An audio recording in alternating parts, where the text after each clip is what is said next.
I was diagnosed with type 1 diabetes. It's known as my 1-year anniversary, so that's what this video is for.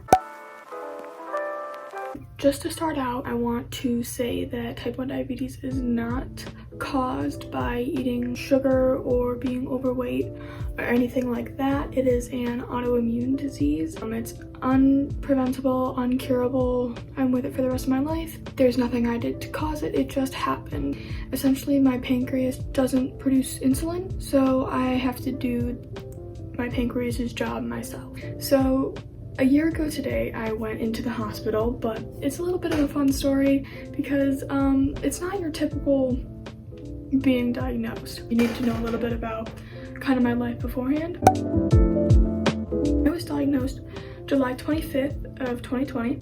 Beforehand, I was a competitive gymnast. Obviously, when COVID and stuff hit, we couldn't practice, we couldn't work out and stuff, and as a gymnast, I'm pretty muscular.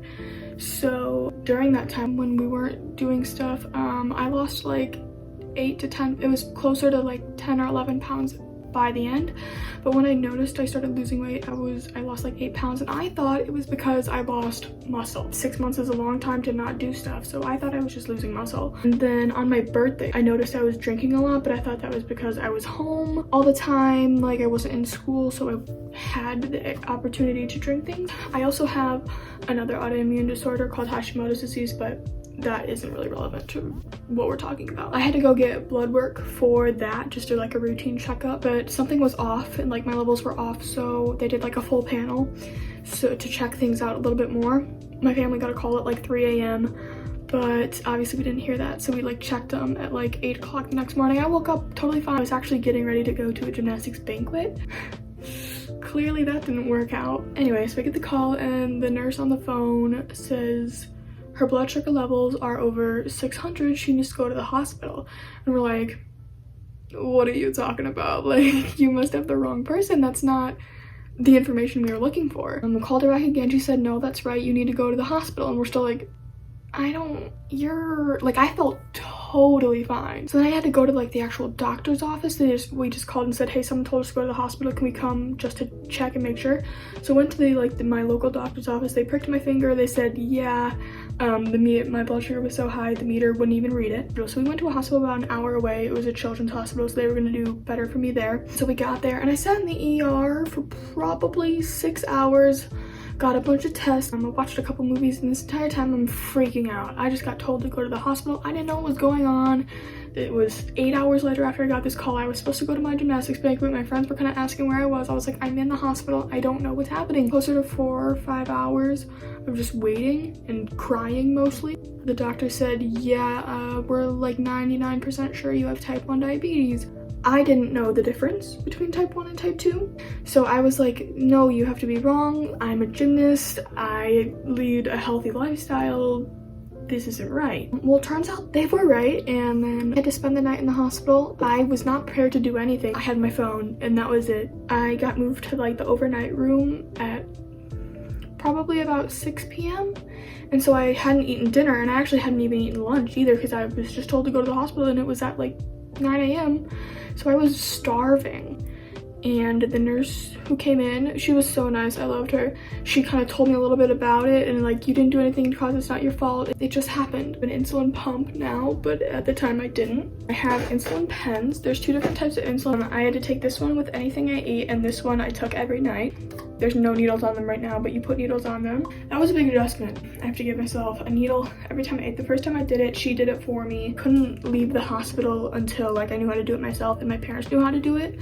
And then I had to learn all the different things like a carb to insulin ratio, how I have to count everything I eat in my food. There's kind of a lot of education, and like there was like a TV in front of my hospital bed, and it kind of played all the videos kind of telling you about the different nutrition things, the different like side effects that would come with it.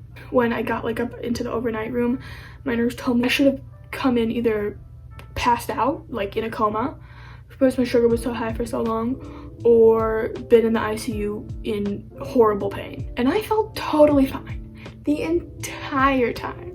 So like it was such a shock because I didn't feel bad at all. I learned all that. It was really, really overwhelming. I was crying for most of the day. That was probably the worst day of my life, if I'm being honest. Yeah, and then there was like a little checklist that I had to do things before I could go home, and usually people stay in there for like 2-3 days. I was already pretty good at math, so, and it's mostly a lot of math is what people have to get used to. I already knew how to like divide some numbers in my head. It came pretty second nature to me, so I was able to leave the next day. Actually, I don't remember a whole lot of that day because I was just flooded with so much information and so much emotion. It was rough, I'll say that. Yeah, that is what happened the night and the time I was diagnosed.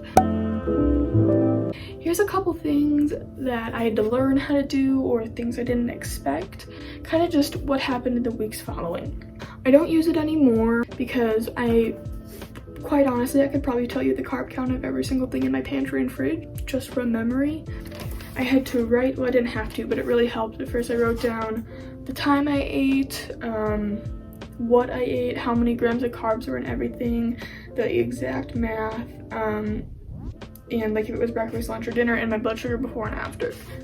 So I have pages upon pages upon pages of that stuff in here. And I had just different food logs for probably 3 months. It took a while for me to figure that out. Before I stuck anything in my mouth to eat, I had to look at it, look at serving sizes, look at portion sizes. My eating habits for 3 months after that weren't super healthy. I wasn't really eating a lot because I was already overwhelmed from being in the hospital, and then I was overwhelmed from having to count everything, every meal, waking up for breakfast. You just want to eat something, you're hungry, but I couldn't. I had to check, I had to count. It's just starting. You don't have to count every ounce of lettuce going into your salad. Like, it's okay, just estimate. You're gonna do fine.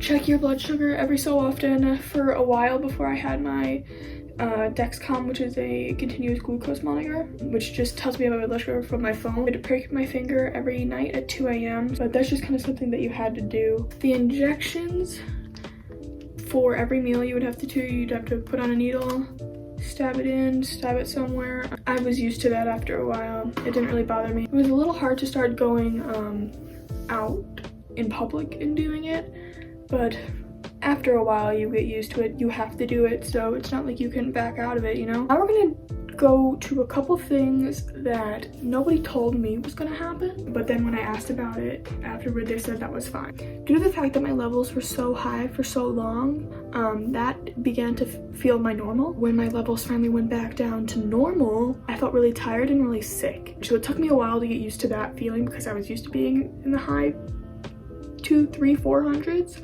And then when I got back down to like 100, it didn't feel right for me, but now I feel fine, you know? You just have to get used to it. Another thing that really caught me off guard and was really bad for 2 or 3 days afterward was, once I was on insulin for a while, I couldn't see. My vision got so blurry. I would wear the like intense reading glasses to try and like watch TV, and I literally couldn't see for a solid like 2 or 3 days, but nothing would help.